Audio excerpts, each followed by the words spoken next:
Sekarang kita akan bahas yang problem 7.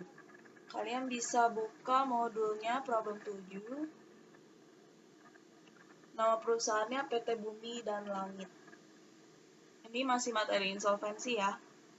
Jadi di materi ini kita akan bikin statement of affairs sama kayak yang kemarin. Pertama, untuk ini berarti kita harus lengkapin data laporan keuangannya dulu. Ini di sini. Prepaid train-nya masih kosong, building-nya juga masih tanda tanya, return earning-nya tanda tanya. Nah, ini kita harus lengkapin dulu. Untuk prepaid train, kita bisa lihat informasi tambahan nomor 1 poin pertama. Dibilang, pada awal tahun 2016, PT Bumi dan Langit membayar sewa dibayar di muka sebesar 15.200 untuk 8 tahun. Ini pada awal tahun 2016. Sekarang laporannya itu tahun 2019. Berarti dari 2016 ke 2019 itu udah 3 tahun ya. 2016, 2017, 2018, 2019, 16, 17, 18, 19. 3 tahun, karena ini di awal tahun, berarti 2016, 17, 18. Cuma sampai 18 saja, karena laporan keuangannya di awal tahun 19. Berarti dari 15.200 ini 3 tahun udah kepake, udah jadi expense. Berarti yang di sini prepaid-nya cuma boleh kita akui sebesar 5 tahun aja, karena 3 tahunnya udah jadi expense. Nah, kalau gitu berarti caranya kalian tinggal hitung. Berarti yang boleh diakui dari 8 cuma 5. Kalian tulis berarti caranya 15.200. Kalian kali yang boleh diakui cuma 5 dari 8 tahun. Berarti dapat prepaid train-nya 9.500. Lalu untuk building, kita lihat informasi nomor 2. PT Bumi Langit menjaminkan gedung untuk memperoleh pinjaman dari bank. Gedung yang dijaminkan diperoleh pada akhir tahun 2015. Akhir tahun 2015, sekarang awal tahun 2019. Berarti 2016, 17, 18. Sama ya, 3 tahun. Dan disusunkan dengan metode garis lurus untuk masa manfaat 18 tahun dengan nilai sisa 15.000. Di sini kita diminta untuk cari buildingnya. Akumulasinya udah dikasih tahu. Karena ini straight line, berarti akumulasi ini kan nilainya kalau straight line akumulasi setiap tahun sama. Berarti ini kan untuk akumulasi 3 tahun. Harusnya kalian bisa cari depresiasinya yang setahun. Ini kalian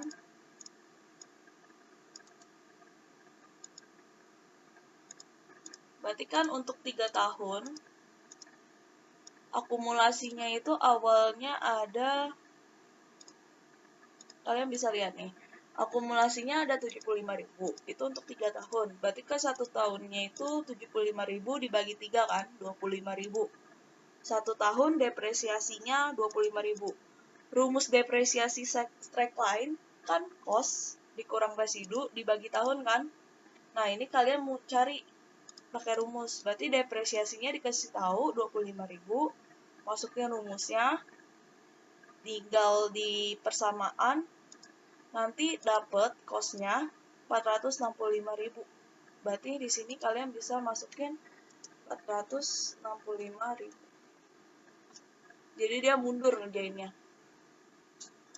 Kalau cost-nya udah dapet, ini kan aset udah dapet semua, kalian bisa cari totalnya berarti.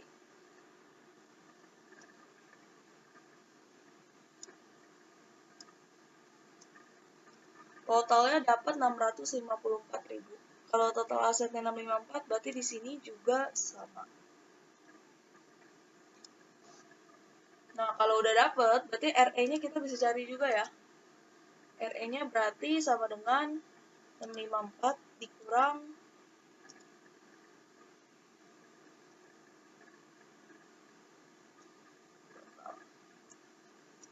dapat RE-nya minus 120.500. Sekarang laporan keuangannya udah lengkap, kita bisa langsung masuk ke statement of affairs-nya. Tapi sebelum ini, kita kan mesti nentuin dia fully atau partially. Biar gampang, nggak salah-salah, nanti kalian hitung dulu di sini. Dia termasuk fully atau partially.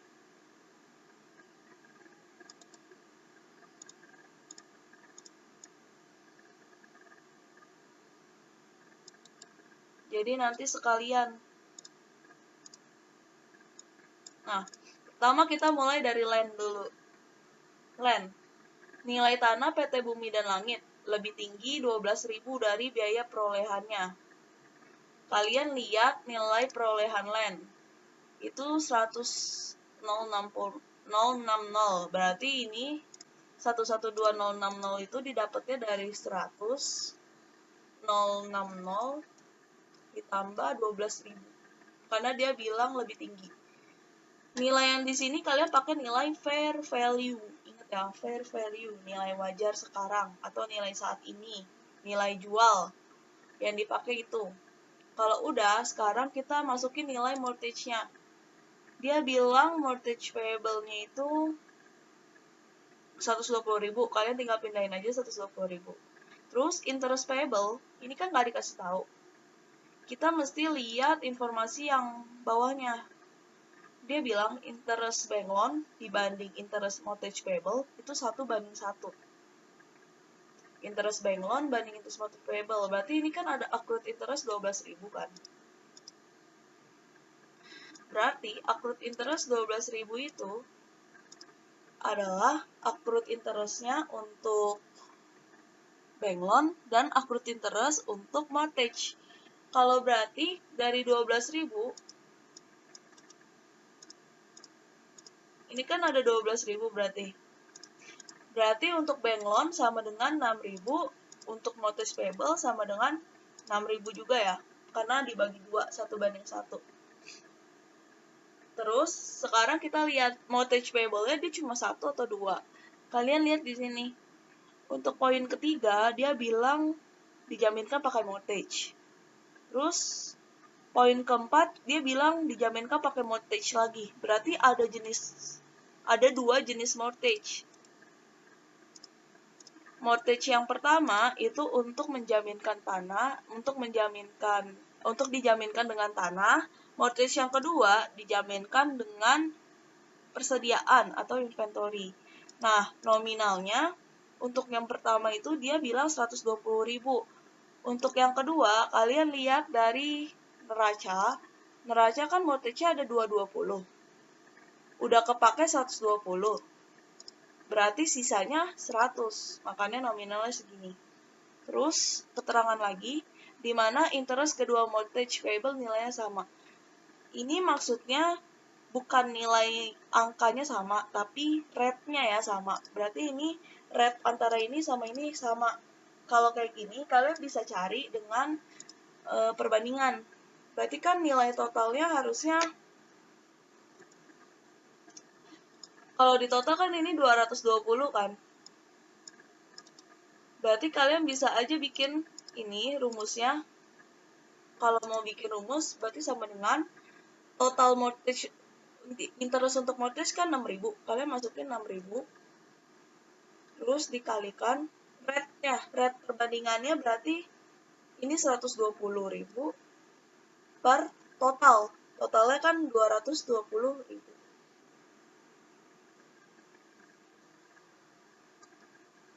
Dapat 3273. Yang ini juga sama. Bedanya dia pakai rate 100 per 220. Sesuai dengan nominal mortgage-nya. Kalau udah dapet, sekarang kita bisa masukin ini ke interest yang di sini. Kalian jumlahin mortgage sama interest-nya, dapat nominal 123.273. Sedangkan asetnya 112.060. Berarti kan aset lebih kecil daripada utang. Kalau aset lebih kecil dari utang, dia masuknya ke partially. Selanjutnya, untuk poin ke-4, inventory. Dibilang Mortgage sisanya dijaminkan dengan persediaan. Inventory di mana 1/15 bagiannya sudah rusak. Nah, ini kan dapat 63770. Itu asalnya dari sini. Kan dia bilang 1/15 rusak. Berarti yang bisa dipakai berapa? 14/15 ya. Nah, ini berarti kalian 14/15. Yang dipakai aja yang bisa. Yang rusak nggak usah dimasukin, dibuang. Berarti dikali nilai inventorinya.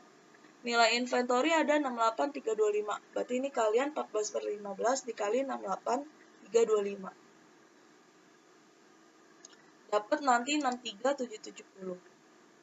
Terus mortgage payable saldonya dari 100.000 ini dari 220 dikurang 120, dapat 100.000. Interest payable-nya dari sini yang udah dihitung di bawah. Kalau mortgage ditambah interest nanti diperoleh 102. Sedangkan asetnya 63. Asetnya lebih kecil daripada utang. Berarti ini masih ke partially.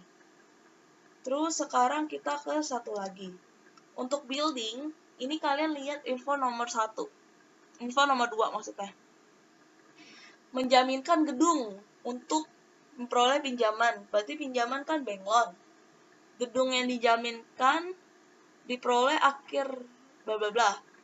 Nah, untuk gedung ini kalian lihat informasi yang terakhir. Dia bilang, gedung dapat dijual dengan kerugian 25%. Berarti awalnya kita perlu tahu book value-nya gedung itu berapa. Book value gedung itu, kalian di sini ada building. Tadi kan dapat 465 kan? Yang di neraca kita udah hitung, 465. Terus, kurangin sama akumulasinya, 75.000, dapat book value-nya 390.000. Berarti, nanti untuk mencari nilai fair value-nya, atau nilai harga jual sekarang, kalian kaliin book value dengan kerugiannya 25%. Berarti yang kita dapat dijualnya 75% aja ya. Kalian langsung kali kayak gini. Nanti akan diperoleh hasilnya 292.500. Ini untuk fair value-nya building. Terus masukin saldonya 195 dari sini nih, mana tadi? Ini dari sini. Terus interest payable dari yang kita hitung tadi, 6.000. Kalau udah ini kalau di total dapatnya 201.000. Ini dan ini gedean aset kan daripada hutang, berarti ini masuknya ke fully. Karena asetnya lebih besar daripada hutang. Kalau udah selesai untuk menentukan partially sama fully, sekarang kita masuk ke statement of affairs-nya. Berarti yang pertama fully. Kalian bikin asset pledge with fully. Kalau udah susun yang fully, berarti tadi ada building, bank loan, interest payable. Building, bank loan, interest payable. Book value-nya dimasukin, berarti book value building ada 390. Book value bank loan ada bank loan nggak usah ya. Ini kan untuk aset, berarti kalian masukin yang aset aja. Nah, bank loan saldonya tadi ada 195. Sama interestnya juga kalian hitung saldonya 195, 6.000. Untuk fair value building masukin di sini. Berarti tadi fair value-nya 292.500 dari perhitungan ini. Kalau udah ini kalian jumlahin, terus selisihnya masukin di realizable value.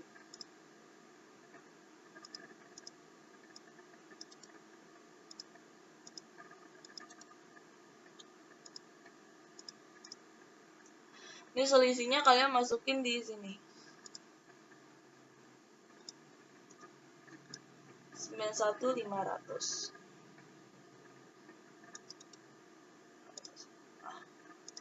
Ada di sini.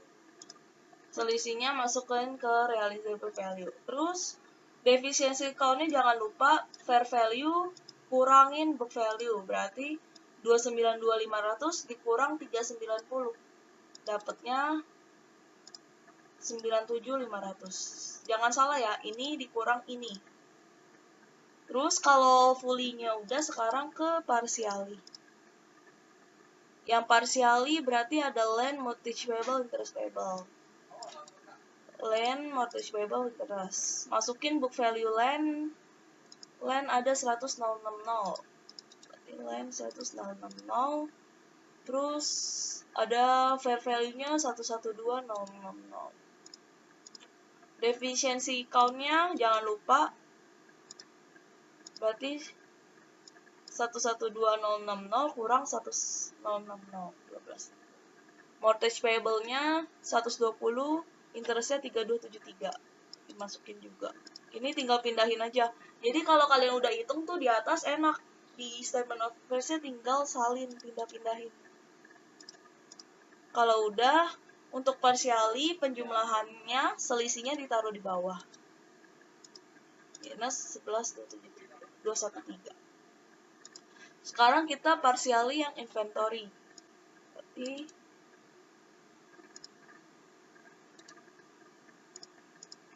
yang inventory partially-nya angkanya sama, dipindahin aja. Berarti inventory-nya ada 68325. Terus fair value-nya ada 63770. Mortgage-nya dipindahin juga, interest-nya dijumlahin, masukin ke sini. Terus selisihnya di sini. Jangan lupa deficiency count-nya. Ini kurang ini. Kalau partially udah, sekarang ke free asset. Free asset berarti kalian masukin aset-aset yang nggak dipakai jaminkan. Berarti ada goodwill, ada investment, ada prepaid, ada cash, ada account receivable. Ini dimasukin semua. Cash ditaruh di paling bawah ya kalau bisa. Kalau udah, ini book value-nya dimasukin. Berarti AR kalian kurangin AFDA dulu. 52.350 dikurangin AFDA. Dapat 45.215. Ini ya. 52.350 kurang 7135. Dapat 45.215. Untuk prepaid rent tadi kita udah hitung di atas ada 9.500. Goodwill ada 20.000. Ini tinggal pindahin aja pokoknya. Dari sebelah. Nah, sekarang kita lihat yang realisasi. Yang terrealisasi itu berapa sebenarnya? Berarti kan AR di sini dia bilang piutang usaha dapat ditagih 50% dalam kurung gross. Kalau dalam kurung gross itu artinya 50%-nya ini dari AR yang belum dikurangin AFDA. Jadi 50%-nya ini dari sini, dari 52.350. Kalau dia bilangnya net, berarti dari AR yang dikurangin ini. Berarti dari sini kalau dia bilangnya net. Kalau net dari 45215, kalau gross berarti dari 52350. Bedanya di situ. Berarti ini kan gross. Berarti kita kaliinnya sama 52350. Ini kalian tinggal masukin aja di realizable di nilainya. Di sini. Terus kan ini 26175. Kalian selisihin dapat nanti di sini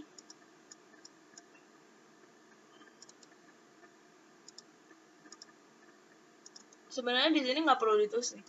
Tulisnya di 26517 Terus nanti selisihnya masukin di deficiency account.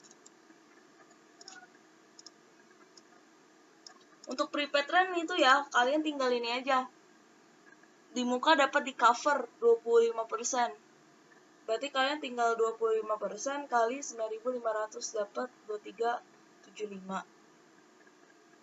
Terus goodwill 0, masukin investment in Hura. Dia bilang investmentnya mana investment?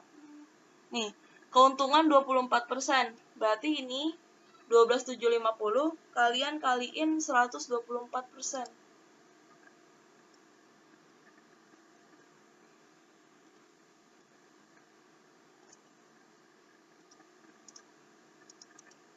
Nih, kalian 12.750 dikali 124%. Yang ini 9.500 dikali 25%. Yang ini 50% dikali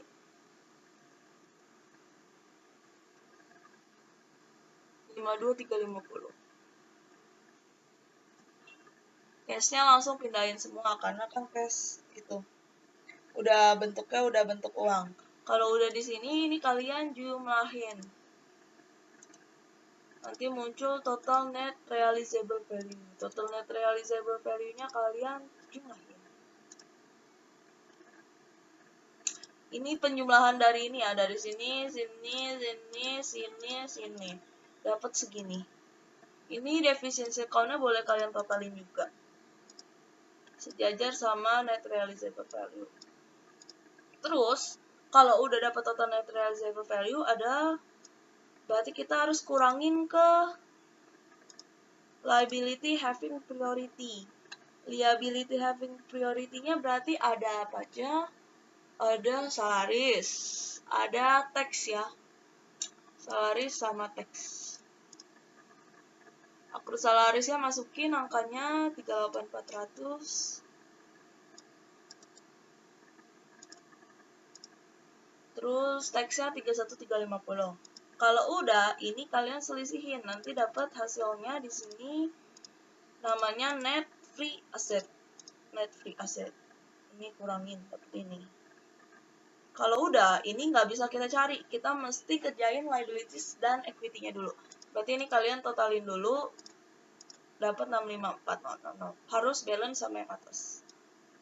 Kalau udah, kita geser ke sebelah, kerjain yang liabilities and equity. Liabilities and equity gampang, berarti kalian ini yang pertama liabilities having priority ya. Tinggal salin aja nih yang ini. Ikutin. Accrued sama tax. Salaris sama tax. Terus nominalnya tinggal pindahin ke sini. Sama di sini. Kalau udah, sekarang ke fully-nya berarti.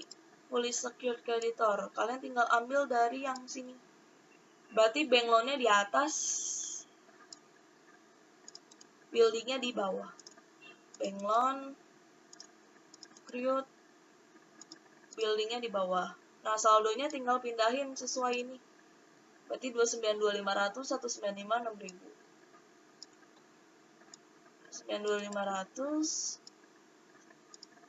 29.500, 195, 6.000. Yang bank loan sama accrued interest jangan lupa di book value-nya juga ditulis. Kalau udah, dihitung totalnya.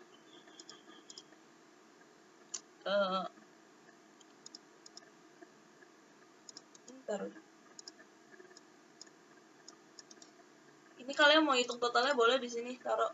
Ini lagi nggak dihitung. Kalau udah yang bank loan, sekarang yang partially. Ini kalau di total berarti berapa?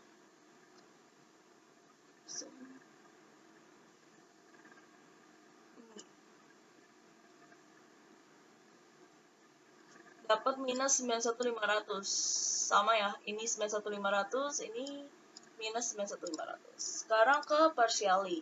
Partially-nya itu ada land, mortgage, accrued. Berarti land-nya taruh di bawah. Mortgage-nya kalian taruh di atas.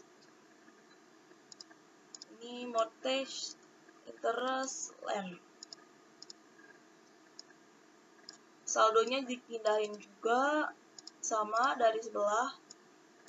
Kalau ini gampang, kalian tinggal lihat aja yang aset. Jadi yang aset yang dihitung, yang liabilities tinggal salin. Kalau ini udah, jangan lupa ini dihitung. Totalnya taruh di sini.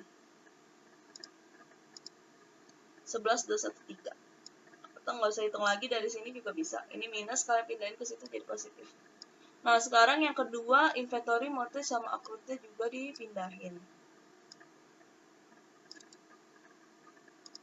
Mortgage, accrued, inventory. Saldonya dipindahin juga. Terus total ditotalin. Di sini book value-nya jangan lupa. Nah, kalau partialinya udah selesai, berarti sekarang kita ke unsecured creditor. Unsecured-nya berarti ada apa? Bank loan udah, salary sudah, interest udah, tax udah, mortgage udah. Berarti tinggal accounts payable. Book value-nya jangan lupa masukin sesuai ini. Terus satu lagi masukin ke sini. Habis unsecured creditor, berarti sekarang kita ke shareholder equity. Untuk shareholder equity kalian tinggal pindahin aja, berarti ada capital stock sama return earning.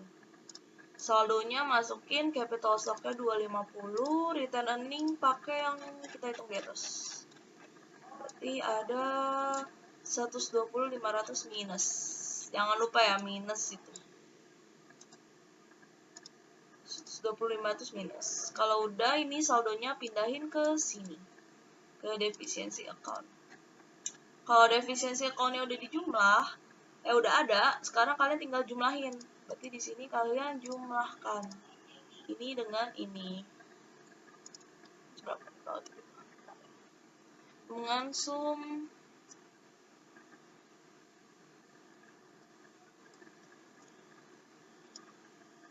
benar ya, 129.500. Kalau udah dijumlah, ini yang kuning-kuning, kalian ambil dari total net realizable value yang di aset.